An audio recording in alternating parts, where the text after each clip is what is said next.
A continuación, Medicina Ecológica.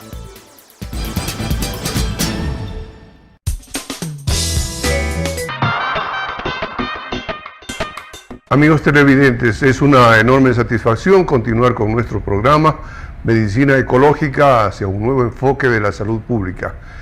En esta oportunidad, como en otras, realmente vamos a entrevistar a César Paz Miño. Él es un PhD, una persona con una formación académica enorme y su especialidad es la genética y la genómica. Nada mejor que con él para conversar sobre el tema, ¿no es cierto?, referido al Nobel de Medicina y Fisiología 2022, entregado a un científico sueco, Svante Pääbo. Antes, en todo caso, tenemos que recordar que la construcción, el desarrollo sostenible está garantizado por Hidalgo, nuestros auspiciantes. Amigos televidentes, ahora más que nunca es necesario precisar los aspectos relacionados con la ciencia, la genética y la genómica, porque tiene implicaciones directas con los enormes problemas que atraviesa la humanidad.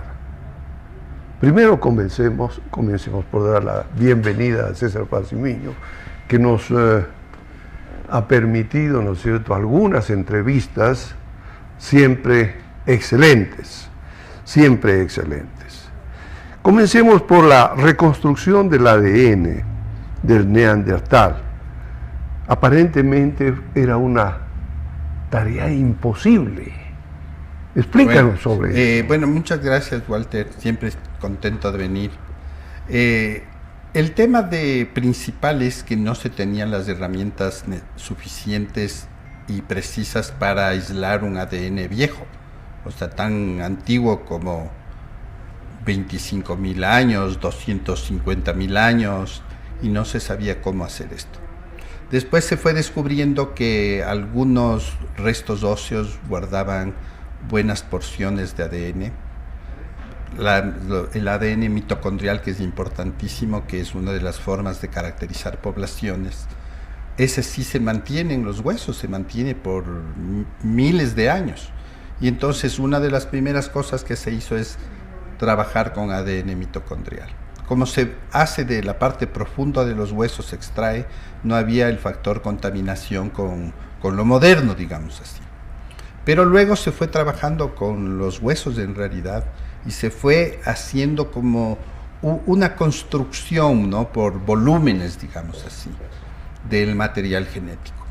Entonces se fue sacando de diferentes individuos que se fue encontrando, de diferentes restos óseos, y se fue catalogando la edad, primero la edad arqueológica y luego la edad genética.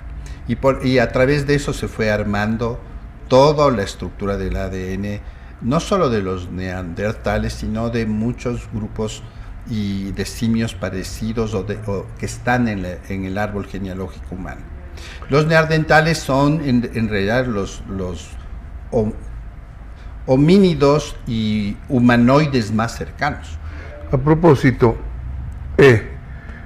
hemos visto, ¿no es cierto?, en relación a este tema, que la complejidad de la investigación que hace Pääbo está vinculada a la cantidad de elementos, ¿no es cierto?, que estaban contenidos en esas sustancias que se investigaba. Es decir, no solamente elementos genéticos referidos al hombre de Neandertal, sino también al hombre de Denisova. Así es. Y por supuesto al hombre moderno, Homo sapiens. Pero más allá de eso, estaba contaminado también con bacterias, hongos, virus, claro. ¿cierto? De esa manera, ¿no es cierto?, el comité sueco vio que el trabajo de Svante Pääbo era sin duda excelente. Una especie de eslabón perdido en la investigación Además, genética. Ahora hay una Dinos, cosa, por favor, esta sí, complejidad además, un poco sí, más. es justo sobre la una cosa muy, complejidad. muy curiosa de esto, ¿no? Como había contaminantes, hoy se habla del mapa genómico contaminante de las muestras biológicas. Ya. Y entonces se tiene evidencia de contaminaciones por virus, por bacterias, y cuando haces los análisis, por ejemplo, de este tipo de evolución humana, tienes que tomar en consideración que podría haber estos contaminantes, pero como ya hay unas bases de datos de cientos de microorganismos que podrían estar contaminando, con las herramientas bioinformáticas que se tiene, se puede eliminar esos contaminantes y quedarse solo con la secuencia real de, en este caso, de los neandertales y los denisovanos, que son como dos ramas evolutivas. Si uno se imagina la evolución como un árbol, ¿no es cierto? Tendrías una rama que llega a los humanos, pero de esta rama parten dos, al menos, ramas extras, que la una es los denisovanos, que, digamos, dejan de evolucionar más tempranamente, y otra que avanza más, que son los neandertales, sobre todo en el tema en Europa, y que es la que más desarrolla, y parece que por los factores ambientales, porque no tuvo una adaptación buena al ambiente, va desapareciendo, pero va desapareciendo casi 200.000 años, ¿no? Entonces estamos hablando de periodos genéticos tremendamente importantes e impactantes. Y la que sí se adapta al medio y a todas las exigencias es los hombres de Cromañón, y por eso es que los humanos actuales vienen de los cromañones. Lo que sí es que en este periodo de desarrollo entre denisovanos, neandertales, que son los homínidos más próximos, y los cromañones, hemos ido heredando, digamos así, secuencias del material genético de estos dos, y no solo de estos, sino de los un poco más antiguos. Tenemos secuencias parecidas con los chimpancés y los bonobos, que son los primates más cercanos a los humanos. Compartimos 98% del material genético. Y la herencia digamos, de los denisovanos y de los neandertales en el material genético humano es más o menos de 1 hasta 4%, pese a que hay unos estudios que dicen que en el ADN de la población de Europa, Eurasia, podría llegar hasta el 26% de participación del ADN neandertal. Ya. Entonces eso es curioso, ¿no es cierto? Ahora, a propósito de esto, que resulta fascinante, ciertamente yo me emociono cuando converso sobre estas cosas, ¿no? Quisiera proponerte una figura. Es como si un tigre, un gran tigre, ¿no es cierto?, se apareara con una tigrilla y como consecuencia haya un gato, ¿no? Ya. En este caso, el tigre es naturalmente el antiguo neandertal, hombre de Denisova, o la mujer de Denisova, ¿no es cierto? Es el tigrillo, y el gato somos nosotros, o somos sapiens. Bueno, es tal vez un poco más complejo que eso, ¿no? O sea, la evolución sí ha respetado de algunas maneras de estos límites biológicos que tiene, ¿no?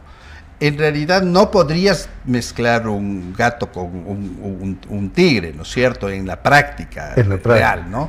Pero la evolución tiene mecanismos que se van adaptando, ¿no? Entonces el ADN va cambiando, el ADN se muta, se invierte, se rearregla, y todas estas mutaciones y rearreglos hacen que aparezcan características nuevas. Por ejemplo, entre la naturaleza se abre paso. Claro, ¿no? Hablábamos de que el chimpancé compartimos 98%, pero claro, como material genético en general, pero cuando tú vas a analizar ya en particular qué pasa con los ADNs humano y chimpancé, te das cuenta que tienes más de 6.000 secuencias que están invertidas en el chimpancé, y que hay 2 cromosomas humanos dos cromosomas, del chimpancé, que se unieron para formar un cromosoma humano. Entonces, la reestructuración del ADN hace que aparezcan nuevas características. ¿Qué pasa con denisovanos y neandertales?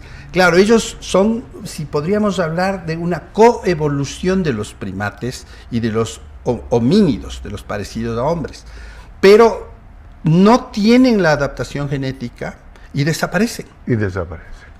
Igual los denisovanos desaparecen primero y se mezclan un poco con los que seguían desarrollando, que son los cromañones. Aparecen los neandertales como otra rama evolutiva, tampoco se adaptan, desaparecen hace unos 250.000 años y dejan un poco de ADN en los cromañones. Esta parte. Tenemos de todo, ¿no? Exactamente. Nosotros somos herederos de todo. De todo lo evolutivo, además. Es decir, hay transferencia de genes y este es el principal aporte de la investigación de Pogo, ¿no es cierto? Y él hace eso, además que sus métodos de extracción de ADN los hace tan decentes, tan puros, que por eso es que llega a tener la secuencia de los ADNs de los denisovanos y de los neandertales. Ya, esto, para ir aterrizando, porque de pronto el público va a decir, estos señores están hablando de cosas que no entendemos. ¿Qué será eso de denisovanos, de neandertales? ¿No? Nuestros antepasados, vamos a decir, de modo general, ¿no es cierto? ¿Y cuáles son las aplicaciones? Es decir, ¿cómo se expresan este tipo de apareamientos ya en el hombre moderno? Específicamente, ¿cómo se expresan, por ejemplo, en las diversas modificaciones, las infinitas modificaciones, mutaciones o variantes, ¿no es cierto?, del SARS-CoV-2, por ejemplo? Exactamente. Parece que en todos estos, digamos, intercambios genéticos dieron cualidades buenas, también dieron cualidades malas.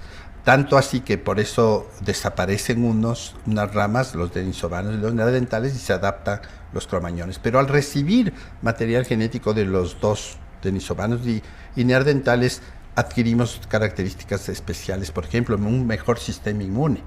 ¿Ya? El sistema inmune desarrolla dentro de la evolución humana, se hace mucho más apto justamente para combatir digamos, enfermedades, bichos nuevos que nos están atacando, ¿no?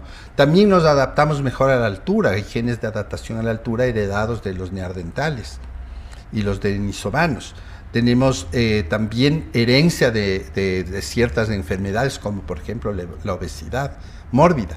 Entonces, a pesar de que la evolución es genialmente perfecta, porque llegamos a unos seres como los humanos actuales, pero va dejando también cuestiones como unos atavismos evolutivos, ¿no?, que nos hace ser más propenso a ciertas enfermedades. Incluso se ha hablado de que, por ejemplo, algunas características mentales, ¿no? Perdón. El VIH. El VIH, exactamente. No es una cosa nueva, claro, ¿no?, sino que ya viene desde muy atrás. Digamos, toda esta adaptación al medio, a los nuevos parásitos, virus, bacterias que van apareciendo en el proceso evolutivo, tenemos que los humanos irnos adaptando a estas condiciones y vamos de alguna manera modificando el ADN, modificando los genes para poder combatir. Entonces todo esto es un proceso evolutivo de miles de años, ¿no? Estamos hablando más o menos de 1 millón de años, en que hay unas dos coevoluciones denisovanos de unos 400 a 250.000 años, y de los cromañones de unos 250.000 años más o menos de coevolución, que participamos en esto, ¿no? Punto también me gustaría hacer un paréntesis, mi estimado César, ¿no? Es decir, hablamos de 1 millón de años, en la línea del tiempo, eso significa un poquito nada más. Sí, claro. Porque del Big Bang, ¿no es cierto?, de la gran explosión, cuando se creó el universo, estamos hablando de 14 mil millones de exactamente, años, ¿no? Exactamente. Entonces... y la vida 4 mil millones. Y la en vida la Tierra.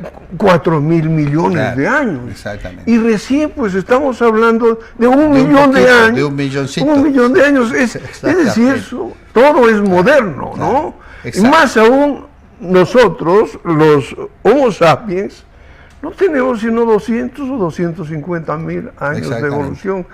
Y bueno, eso sí es interesante, seguimos evolucionando, como tú ya lo has expresado. Particularmente se ha dicho, ¿no es cierto?, en la literatura científica, que este aporte de pavo también podría revolucionar el tratamiento contra el cáncer, una de las enfermedades, junto a las cardiovasculares. Exactamente. Y el tomar medicamentos como, en términos industriales, claro, son las causas 3 principales de muerte en el mundo. Exacto. ¿No? A ver, yo pienso que en la aplicación, digamos, de todos estos conocimientos, comparando el ADN neandertal, digamos, de los denisovanos, de los chimpancés, de los humanos modernos, lo que nos está enriqueciendo es, en primer lugar, bueno, ¿por qué somos como somos? ¿Por qué nuestra bioquímica y nuestra fisiología se comporta de la manera que nos comportamos? Y cómo nosotros nos relacionamos con el ambiente. Cuando hablo de ambiente, hablo, por ejemplo, de introducirnos sustancias, fármacos, drogas, etcétera. Tenemos una plasticidad del material genético que hace que podamos metabolizarlas, que podamos hacernos adictos, que podamos no intoxicarnos, y todo eso viene a través de justamente de procesos adaptativos que se dan en la evolución. Probablemente esto, por ejemplo, de adaptarse a la altura, de tener un mejor sistema inmune, nos hace entender el por qué el cáncer que hacía referencia tiene esta capacidad curiosa de escapar al sistema inmune. Y entonces todas estas cuestiones sirven justamente para poder entender enfermedades actuales, comportamientos actuales, que enriquecemos el conocimiento a través de estas comparaciones que hacemos. Claro, la gente podrá decir, ¿y qué me importan los neandertales? Claro, ¿qué me importa en el sentido que desaparecieron? Me importa el momento en que yo digo, tengo material genético de neandertal que algo está haciendo en mi cuerpo. Si tengo 1% o 4% o 20%, va a ser diferente cómo me comporto. Y ahí probablemente está la causa de por qué unas enfermedades se comportan de una manera en un grupo étnico y de otra manera en otro grupo étnico. Mencionabas el SIDA. El SIDA es curioso cómo en la población afro tienen una mayor incidencia porque tienen bajo un gen que les protege, la frecuencia de un gen que se llama CCR5. En cambio, la población mediterránea, la población europea y la población en realidad caucasoide, digamos así, tienen este gen hasta el 26%. Nosotros tenemos 0,4% de este gen en el Ecuador. Entonces, sí, entender todos estos procesos evolutivos nos hacen enfrentar de alguna manera al por qué ahora nos comportamos de la manera que nos comportamos. Yo creo que para ir cerrando esta entrevista, yo quisiera que hagamos un pequeño repaso como enlace a nuestra próxima entrevista, que va a ser con César Montaño, con Mariano Montaño, perdón. Ya estaba apropiándome de tu nombre para designar a un gran investigador como Montaño. Vamos a entrevistarlo luego, ¿no es cierto? Y qué mejor, César Paz y Miño, para que nos haga esta transición, como el nitrógeno captado del aire por la anabaena en asociación con la azoya hace posible obtener proteínas bien plegadas. Y proteínas bien plegadas que nos podrían, a través de investigaciones sabemos que proteínas bien plegadas podrían ser, ¿no es cierto?, la clave para prevenir, las enfermedades. prevenir sobre todo prevenir enfermedades, y un cambio revolucionario en el enfoque de la salud pública. Sí. Claro, el trabajo del Mariano es súper curioso, ¿no? Porque él incluso habla de cómo las proteínas plegadas bien o plegadas mal tienen que ver con una serie de condiciones humanas, ¿no? Entonces, él incluso en algún intercambio que tenemos frecuente con él de información, habla del tema del ADN y cómo el ADN, si tuviera la capacidad de plegarse bien las proteínas, no produciría enfermedades. Porque al final, por ejemplo, si hablamos de una alteración de las hemoglobinas, de una alteración de la insulina, de otras enfermedades de la sangre, son por proteínas mal plegadas. Y efectivamente, si es que uno podría en realidad manejar el plegamiento de proteínas, podría estar solucionando enfermedades que se dan justamente por estos malos plegamientos, ¿no? Fabuloso. Yo creo que en el país una de las revoluciones más importantes de los últimos tiempos constituye justamente la soya, y a través de la soya la revolución del Ecuador biogénico. Así lo llama él. Sí. Así lo llama Mariano Montaño, el Ecuador biogénico, y el Ecuador biogénico tendría que ver con la agricultura, con la producción de alimentos bien plegados. Así es. Fármacos, esperemos alguna vez. Fármacos, y con cosas como las que ha propuesto el actual gobierno, pero no sé si están bien orientadas, como es el combate a la desnutrición crónica infantil, pues, ¿no?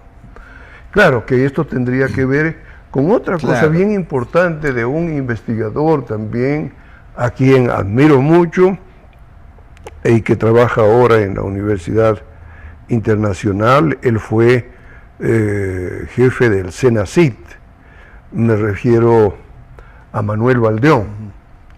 Él trabaja sobre microbioma. Así es. Entonces, todos estos aspectos teóricos aparentemente que no tienen nada que ver, claro, pueden con la realidad, un punto, ¿no? Se aterrizan en cuestiones totalmente prácticas, como lo decía al inicio de este programa, y que pueden ser la solución a gravísimos problemas que estamos atravesando. Me gustaría solo decir un puntito sobre el tema de la desnutrición. O sea, por favor. Yo pienso que la desnutrición no es un problema médico primero, ¿no? Ya. La desnutrición produce problemas médicos, que eso es lo que vamos a enfrentar los médicos, ¿no? Correcto. La desnutrición es un problema que viene más atrás, que es de inequidad en alimentación, inequidad socioeconómica, y entonces si es que solo vamos a apuntar a corregir el tema médico, poco vamos a hacer en la desnutrición. Muy poco. O sea, podemos salvar a algunas personas del efecto de la desnutrición, que por ahí va encaminado el programa del ministerio, pero no hemos solucionado lo anterior. Entonces, bajo esa perspectiva, cualquier cosa que hagamos solo en los síntomas, no vamos a solucionar la causa. Entonces yo creo que incluso genéticamente hablando, el tema de una mala desnutrición, podría estar en algún momento por efectos epigenéticos que se llaman, influyendo en la capacidad de reacción de los niños o personas que tengan desnutrición frente a las cosas comunes del ambiente. Más riesgos de inmunidad, de enfermedades por baja inmunidad, más riesgos de enfermedades en relación a efectos tóxicos, etcétera. Entonces, yo sí creo que tenemos que estar claros que mientras haya problemas socioeconómicos y de inequidad, la desnutrición va a estar con nosotros. Y lo que decía Manuel, ¿no es cierto? Arreglemos primero el microbioma para después que... Yo creo que el macroambiente tenemos que... El macro y el microambiente, pongámoslo así, ¿no es cierto? De tal manera que haya un metabolismo adecuado y pueda salirse de ese problema, ¿no? Bueno, vamos a terminar haciendo referencia, ¿no es cierto?, a Hidalgo, garantía de desarrollo sostenible en Ecuador, seguridad, salud, ambiente, calidad, responsabilidad social corporativa, con Hidalgo. Queremos agradecer, como siempre, a César Paz y Miño por su excelente, brillante participación, y a ustedes, amigos televidentes, por la atención dispensada. Hasta la próxima oportunidad. Medicina ecológica,